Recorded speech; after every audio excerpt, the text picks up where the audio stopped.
మన తెలంగాణలో మొట్టమొదటి ఫ్యాక్టరీ అవుట్లెట్ మన ముకుంద జ్యువెలర్స్ లో లైట్ వెయిట్ ఆభరణాలు కలెక్షన్స్ ఎన్నెన్నో అన్ని జ్యువెలరీస్ పై VA కేవలం 2 to 12% మాత్రమే. విచ్చేయండి ముకుంద జ్యువెలర్స్. హెజ్బొల్లా గ్రూప్ ను అదుపులో పెట్టకపోతే ఇరాన్ పై మళ్లీ దాడులు చేస్తామని ట్రంప్ చేసిన హెచ్చరికతో అమెరికా ఇరాన్ తొలి రౌండ్ చర్చలు 80 నిమిషాలకే ముగిశాయి.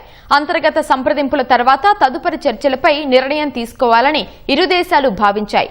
అయితే లెబనాన్ లో ఇజ్రాయెల్ దాడులు ఆపకపోతే చర్చలు ముందుకు సాగవని ఇరాన్ తేల్చి చెప్పింది. అమెరికా హెచ్చరికలకు భయపడబోమన్న ఇరాన్ ఆ దేశానికి ఎలా సమాధానం చెప్పాలో తమకు తెలుసని వ్యాఖ్యానించింది. స్విట్జర్లాండ్ వేదికగా జరిగిన అమెరికా ఇరాన్ మధ్య ఉన్నత స్థాయి దౌత్య చర్చలు మధ్యలోనే ఆగిపోయాయి. కేవలం 80 నిమిషాల పాటు సాగిన తొలి విడత సమావేశం అనంతరం ఇరాన్ ప్రతినిధి బృందం చర్చల్ని నిలిపివేసినట్లు ఆ దేశానికి చెందిన ఫార్స్ వార్తా సంస్థ వెల్లడించింది. ఇజ్రాయెల్పై దాడులు చేయకుండా హెజ్బొల్లా గ్రూపును నిలువరించారని ఇరాన్కు అమెరికా అధ్యక్షుడు ట్రంప్ చేసిన హెచ్చరికే ఇందుకు కారణంగా పేర్కొంది. ట్రంప్ హెచ్చరికకు నిరసనగా ఇరాన్ ప్రతినిధులు చర్చల మధ్యలోనే వెళ్లిపోయారని తెలిపింది. అంతర్గత సంప్రదింపుల తర్వాత తదుపరి చర్చలపై నిర్ణయం తీసుకోవాలని ఇరు దేశాలు భావించినట్లు సంబంధిత వర్గాలు తెలిపాయి.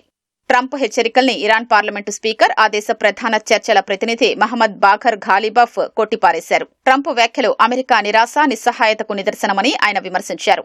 అమెరికా బెదిరింపులకు ఇరాన్ భయపడే ప్రసక్తే లేదని స్పష్టం చేశారు. ఇరాన్ సాయుధ దళాలు అమెరికాకు సమాధానం చెప్పడానికి సిద్ధంగా ఉన్నాయని ఘాలిబఫ్ తేల్చి చెప్పారు. అమెరికా ఏ తరహా ప్రకటనలు చేసినా క్షేత్రస్థాయిలో చర్యలు తీసుకునేది తామేనని ఘాటుగా వ్యాఖ్యానించారు. స్విట్జర్లాండ్లోని బర్గెన్స్టాక్ వేదికగా జరిగిన అమెరికా ఇరాన్ చర్చలకు పాకిస్తాన్, ఖతార్ అగ్రనేతలు మధ్యవర్తులుగా వ్యవహరించారు. అమెరికా బృందానికి ఆ దేశ ఉపాధ్యక్షుడు జేడీ వ్యాన్స్ నేతృత్వం వహించగా ఇరాన్ బృందానికి ఆ దేశ పార్లమెంటు స్పీకర్ ఘాలిబఫ్ నేతృత్వం వహించారు. అమెరికా బృందంలో వ్యాన్స్ తో పాటు రాయబారి స్టీవ్ విట్కాఫ్, సలహాదారు జేర్డ్ కుష్నర్ ఉన్నారు. ఇరాన్ బృందంలో ఘాలిబఫ్ తో పాటు ఆ దేశ విదేశాంగ మంత్రి అబ్బాస్ అరాక్చి, విదేశాంగ అధికార ప్రతినిధి ఇస్మాయిల్ బఘాయి ఉన్నారు. ఈ రెండు బృందాలు పాక్ ప్రధాని షెహబాజ్ షరీఫ్ తో తొలుత విడివిడిగా సమావేశమయ్యాయి. పాక్ సైన్యాధిపతి ఆసిమ్ మునీర్, ఖతార్ కీలక నేతలు ఈ భేటీల్లో పాల్గొన్నారు. అనంతరం అమెరికా, ఇరాన్, పాకిస్తాన్, ఖతార్ ప్రతినిధులు చర్చలు జరిపారు. ఈ సమావేశంలో ఇరాన్ అణు కార్యక్రమంతో పాటు లెబనాన్లో ఇజ్రాయెల్ దాడులు సహా పలు అంశాలు చర్చించినట్లు తెలుస్తోంది. అమెరికా ఇరాన్ ప్రతినిధుల సమావేశం సందర్భంగా ట్రూత్ మాధ్యమంలో ట్రంప్ చేసిన హెచ్చరికలు శ్వేతసౌధం ప్రతినిధుల్ని ఎరకాటంలో పడేశాయి. ఈ పరిణామాలతో ఇరు దేశాల మధ్య కుదిరిన ప్రాథమిక శాంతి ఒప్పందం అమలుపై సందిగ్ధత నెలకొంది.